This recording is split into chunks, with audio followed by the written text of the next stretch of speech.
มีกี่ปอบไปใช่ต้องลุกจากที่ก็ได้เดี๋ยวคณะวางปลายทางเดี๋ยวจะเข้าไปหาเองเอาไม่เอียดไปได้ปอบไปเราบุญพวนแล้ว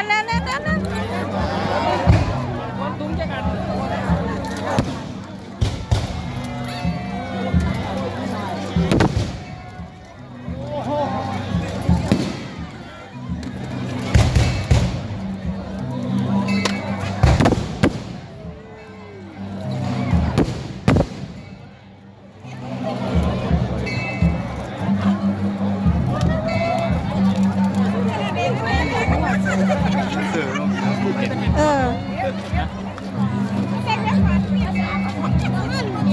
ท่านน้ำมันบุญมันบุญ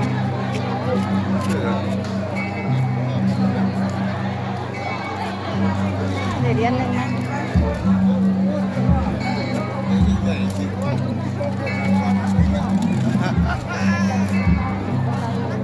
เอาไว้รู้เอาไว้ในกระเป๋าครับผมเป็นภาพแห่งความประทับใจสำหรับทุกคนและก็สิ่งอย่างที่ติดนะครับสำหรับพิธีพระราชทานเพลิงศพพระครูอุทิศจิตราภิรมและที่